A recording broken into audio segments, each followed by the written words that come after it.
Gracias amigos por esta nueva oportunidad que le conceden a Voz para el Cambio.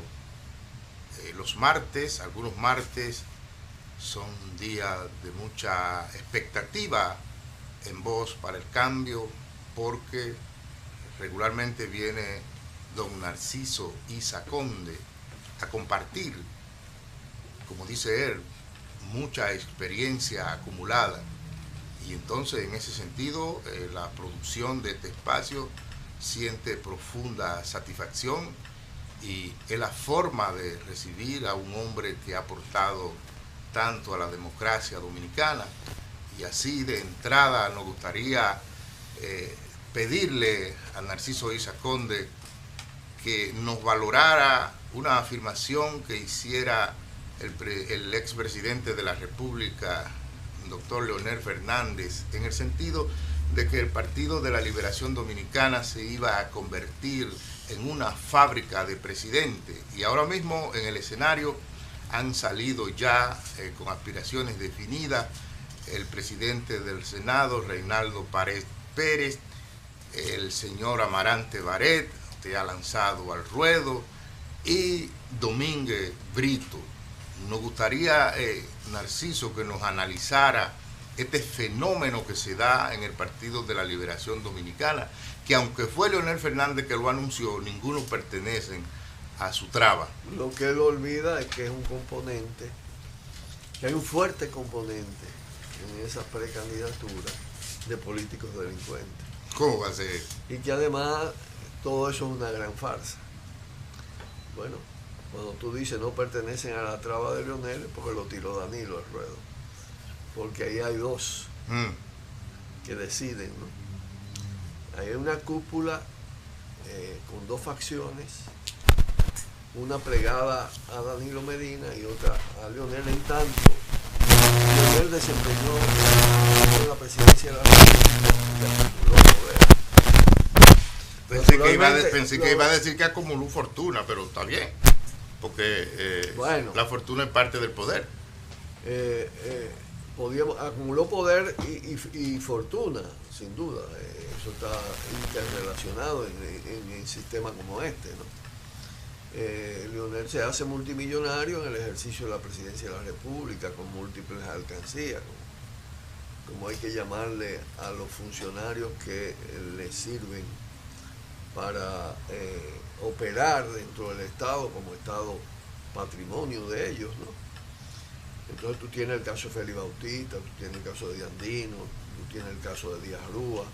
Son las grandes alcancías, hay otras más.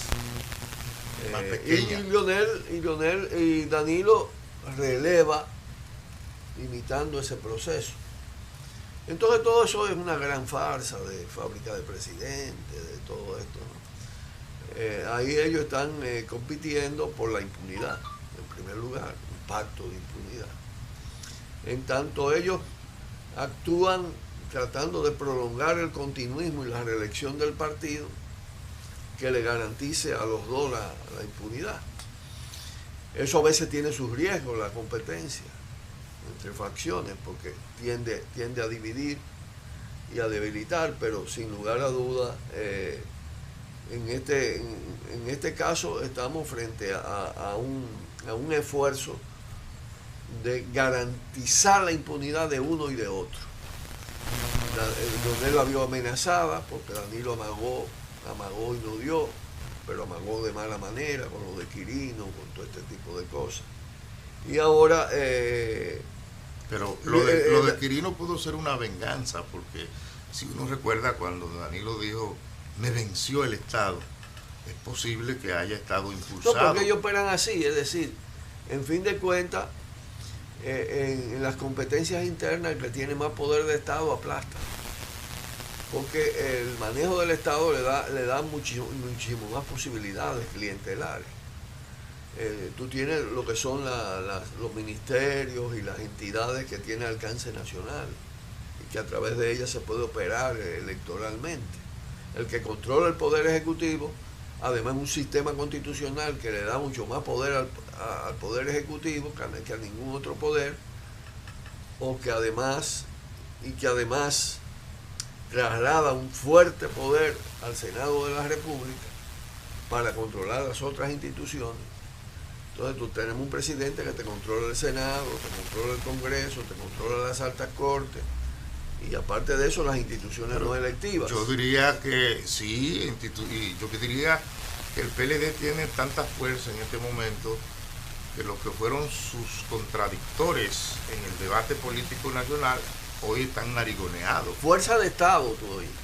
Es fuerza de Estado. El PLD se convirtió en un partido de Estado primero, y luego desde el Estado en una corporación con dos compañías por acciones importantes, dos fracciones altamente enriquecidas en el ejercicio del poder. Entonces, al mismo tiempo, las dos facciones, pero siempre con la hegemonía de una, controlan todo el sistema estatal, salvando a las alcaldías que quedan en manos de determinados grupos o partidos opositores. Pero tú tienes entonces un sistema de carácter dictatorial en el que no hay separación de poderes. Todos los poderes están concentrados en el manejo desde el Palacio Nacional, desde el comité político del PLD, y quien tiene la mayoría en el comité político y las decisiones en el Palacio Nacional tienen el control del sistema institucional dictatorial, que a su vez se ha tornado mafioso, no simplemente corrupto, porque ya hay mafias controlando una gran parte de las instituciones del Estado Dominicano, como se ha revelado en OISOE, en la ONSA, en el CEA, todo el tema de Odebrecht, como devela a qué nivel ha llegado los procesos de gangsterización del Estado Dominicano. Entonces, todo esto del electoral es una ficción, en fin de cuentas, porque los fraudes no solo se hacen contando los votos, se hacen previamente. Es decir, hay fraudes estructurales a partir de todo el uso del poder del Estado y de los recursos económicos que se acumulan desde el Estado sobre el voto. Y entonces usted considera, Narciso, estas tres figuras, por ejemplo, el actual presidente del Senado en un momento dijo que estuvo cerca del pantano y no se salpicó. El otro, Domínguez Brito, aquí dijo Alfonso ayer que ante un conflicto nacional reculó cuando debió mantener una acusación sobre uno de sus compañeros y volvió atrás. Amarante Baré también debe dar explicaciones de instituciones a las cuales él le ha servido, y dicen que se ha servido también. No, Amarante defalcó en gran medida. Hizo provecho de todo el 4% en la construcción de escuelas y todo esto, y he conocido todo lo que hizo con la postulación del hijo en Mosca, una cosa descarada. Es decir, pero no es Amarante, no es Amarante. ¿Y cómo esta gente se le ofertan a la nación? Es que Danilo Medina lo pone para eso. Lo pone primero en Indotel para que acumule un dinerito, luego lo tira y ahí a jugar una política clientelista en favor de Danilo. Y entonces juega con el tema de las múltiples candidaturas. Tú sabes que en la lógica de ellos está la sumatoria, aunque sea de porcentajes pequeños.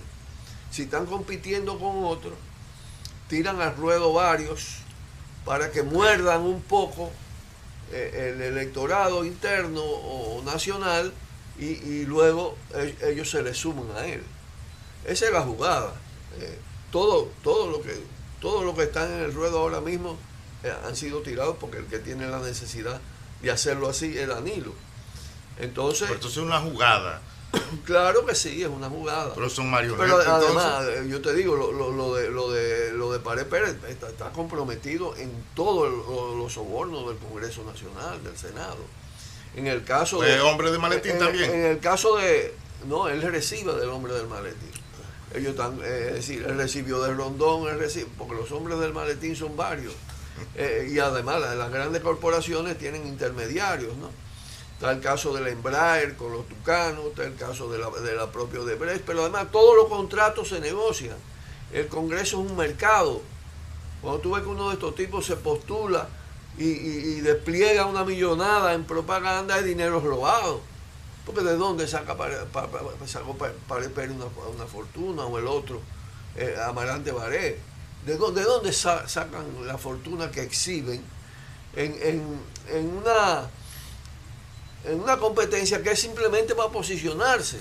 Yo estoy aquí, porque ellos saben que no van a salir, que no son reales candidatos a la presidencia. De acuerdo al análisis sociológico que nos dejó Juan Bosch, ellos vienen de una clase media, pobre o pobrísima. ¿Dónde usted lo ubica? Partiendo del crecimiento. Los orígenes son diferentes, son a nivel de lo que se llama pequeña burguesía o capas medias, con diferentes niveles de ingresos.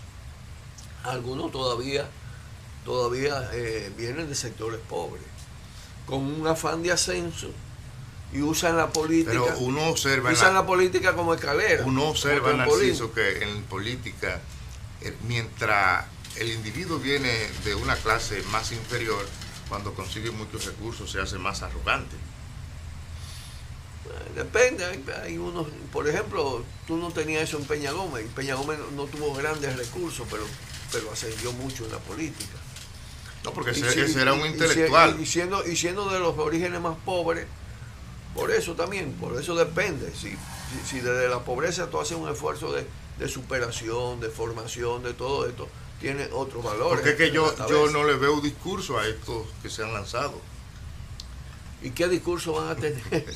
¿Qué discurso van a tener? Su razón de ser es robar del Estado, es enriquecerse del Estado. Yo quiero que me digan cualquiera. Pero los méritos, tú dices, ¿cómo van a convencer a la sociedad dominicana para que sigan a Domínguez Brito, para que sigan a Pared Pérez, para que sigan a Amarante Baré? El propósito no es ese. El propósito no es convencer a la sociedad. El propósito está en el ruedo y servirle a Danilo en la jugada política que está haciendo Danilo al interior del PLD.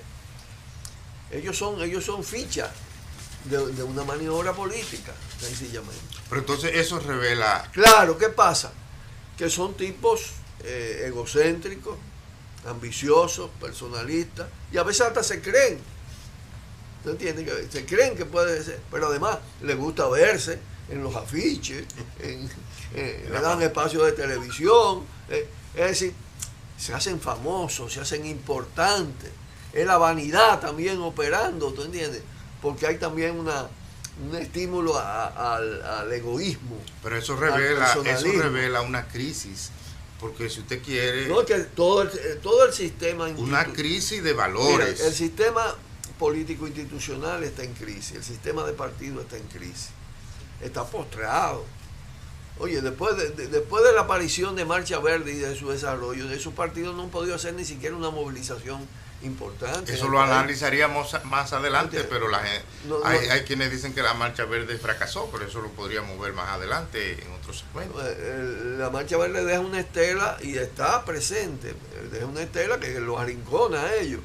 Y por eso todo ese odio contra Marcha Verde, todas esas versiones, utilizan toda la batería de medios de comunicación, de bocina. Eso está clarito. Es que se sienten mal porque se han puesto en evidencia.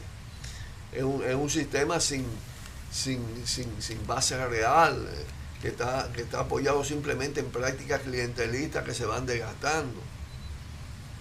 Aquí hemos sentido mucha preocupación, Narciso, por que la Cámara de Cuentas no le ha respondido al Procurador General de la República con las informaciones que tiene que tramitarle a fin de que éste pueda sustentar el expediente que tiene en contra de los imputados por eso mismo, por recibir soborno. Francisco, todo eso es una farsa, todo eso es un teatro. El Procurador General de la República responde a Danilo Medina y está ahí puesto para garantizar la impunidad. Pero nosotros no podemos vivir de falsa en falsa, la Cámara de Cuentas responde a Danilo Medina y a la cúpula del PLD, están ahí para jugar un papel. Y entonces se tiran las culpas, pero es para realmente no hacer justicia. Esa es la finalidad fundamental. El sistema de impunidad tiene diferentes componentes. pero está dirigido de la presidencia de la República, porque el mayor de los corruptos es el propio presidente de la República, o el general de los corruptos, porque es más que mayor. Pero y eso está comprobado, Narciso. Y eso está comprobado. ¿Qué? Bueno, pero nada más verlo de Punta Catalina, hay que realmente indignarse. Porque el presidente de la República... Hay que indignarse cuando uno oye al Procurador General de la República diciendo que los ex presidentes Leonel Fernández, Hipólito Mejía y el presidente Medina no hay indicios de que estén involucrados en el caso porque Mira, óigame, todos los testimonios en Brasil, en diferentes instancias en Brasil, en el sistema judicial, ante el Tribunal Electoral, todos dan evidencia y testimonio de los procesos de soborno y financiamiento de Odebrecht en las administraciones de esos tres presidentes y a ellos directamente. Lo de Punta Catalina es uno de los escándalos más grandes del mundo. Es una sobrevaluación de $1.000 millones manejada por el presidente de la República. Pero lo que pasa es que el presidente de la República, Danilo Medina, en su práctica diaria, da a demostrar que es un hombre muy humilde. Balaguer también parecía que no estaba ahí nunca, que yo no fui. La carita de yo no fui. ¿Me entiendes? Eso es un estilo. Pero tiene sus alcancías. Porque hay algunos que les gusta el oropel, les gusta la vanidad. El aplauso y le gusta el boato. ¿Tú entiendes? El restaurante, una fiesta, los homenajes, todo este tipo de cosas, ¿no? Hay otros más taimados que lo que les gusta es el poder, y la manipulación del poder. Y los recursos los usan fundamentalmente para la manipulación del poder. Pero tienen enormes reservas de recursos para ese ejercicio de reciclamiento en el poder. Pero partiendo de esa afirmación suya, Narciso, ¿usted cree que Danilo va o no va en el 2020? Está haciendo todo lo posible por ir, eso está clarito. Porque es que para Danilo la mayor garantía de impunidad es permanecer en la presidencia. Desde que él suelte la presidencia corre riesgo. Él mismo le hizo pasar un susto y una situación muy terrible a Leonel con el tema de lo que hablábamos de lo de Quirino, y se lo puede hacer pasar con los tucanos, y se lo puede hacer pasar con el mismo caso de Odebrecht, porque él maneja el sistema judicial. Así pueden hacer con él. Entonces él quiere permanecer a toda costa. Él tiene tiene más que un obstáculo. Él tiene el tema constitucional, pero hay una canalización de una instancia en el Tribunal Constitucional, que lo asumió el Tribunal Constitucional, aún retirándolo el que lo presentó, que puede dictar, decir, no, es una violación al derecho constitucional de elegir y ser elegido, prohibirle a una persona, aunque sea presidente de la República, reelegirse. Y ya ahí creó una situación de hecho. Él va a aparecer como que no es él, pero va a tener esa carta abierta. Pero todavía no está agotada todo lo que puede hacer en el Congreso. Pero, Narciso, la paciencia de Danilo Medina es la que más se asemeja a la de Balaguer. Claro, él es el que tiene, él no tiene quizá el bagaje de Balaguer, pero él es un maquinador silencioso permanentemente, con un amor profundo por la manipulación y por el poder mismo. Entonces, él no, recuérdate que él comenzó hasta modificando ese desplazamiento aparatoso de los presidentes, ¿no? Con cantidades cortas, con todas estas cosas. Lo de Danilo no es eso, lo de Danilo no es el exhibicionismo, lo de Danilo es el controlar. Poder, controlar. Narciso, cambiando de tema, en el 2017 nosotros nos tocó visitar un médico durante 20 oportunidades, porque era un proceso de terapia para eliminar una crisis de salud. Y en un momento de eso, un médico que tiene ya algunos 25 o 30 años de ejercicio, nos confesó: Narciso Isa Conde es médico, él no se graduó por los problemas de la universidad en ese momento. Y basado en esa cultura que usted tiene de conocedor de la medicina, le preguntamos, hace unos días el presidente del Colegio Médico de la República Dominicana le dijo al país que el sistema de salud colapsó. Y entonces, en un país tan boyante, fíjese que aquí dice, por ejemplo, el jefe del Banco Central, economía crece 7.5 por encima de su potencial. Y entonces, ¿cómo es posible que se hayan muerto los niños de Barahona, que cada vez la cifra de mujeres que mueren? Mira, ahí hay varias cosas. Primero, la economía crece, pero no con las cifras abultadas que ellos dicen. Okay. Porque esta gente son tan corruptos que se roban hasta las cifras. No relaje. La modifican. Sí, porque ellos gobiernan en función de la publicidad. Le ha dado buenos resultados. El impacto publicitario. Fíjate, ahora lanzan a 7.5. Yo pienso que el equipo de... Ahora ni China está creciendo. El equipo de comunicación de Danilo. Ahora ni China está creciendo. Ahora bien, lo otro es qué es lo que crece en la economía. Bueno, es una economía que está creciendo a base del endeudamiento externo, que está creciendo a base del lavado de dinero, que está creciendo a base de la expansión de determinados servicios, pero con graves problemas en términos de la estructura productiva del país. Eso por un lado. Pero el hecho además de que crezca una economía no quiere decir que se distribuya el crecimiento. Es decir, puede ser peor.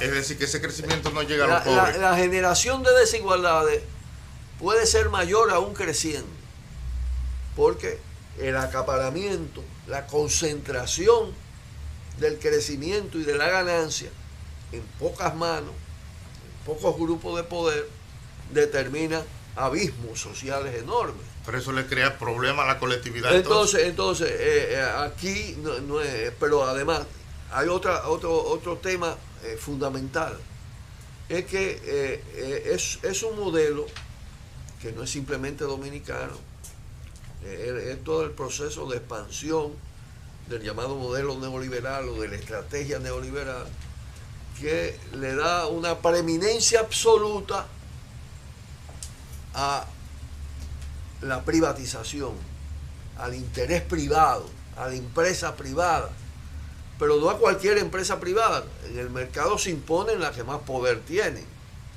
Entonces han privatizado todo, incluso los servicios públicos. Lo que ha pasado con la salud pública es que se ha convertido en un negocio, y en un negocio que se deshumaniza. Entonces se deteriora todo el sistema público de salud. Sí, está deteriorado, está colapsado. Hay señales trágicas, dramáticas en el sistema de salud. Es lo que pasa con educación. Ahora, la sociedad presiona, logra un 4%, ¿y qué hacen con el 4%? Lo invierten fundamentalmente en construcciones para todo el manejo de la corrupción en construcciones, de la sobrevaluación, de los contratos, de todos los enllaves, es decir, y han derrochado una gran cantidad de ese 4%. Así no puede mejorar ningún tipo de servicio. ¿Qué ha pasado con el sistema de transporte? Que predomina el interés privado. Y bueno, cuando predomina el interés privado, y en una sociedad además donde no hay ética en el ejercicio de gobierno, no hay moral, no hay honestidad, todo se va corrompiendo. Y entonces se van conformando las mafias. Esta es una dictadura mafiosa con base constitucional, es una dictadura constitucional mafiosa, con disfraz de democracia. Entonces todo se corrompe. Los que hay en los hospitales son mafias.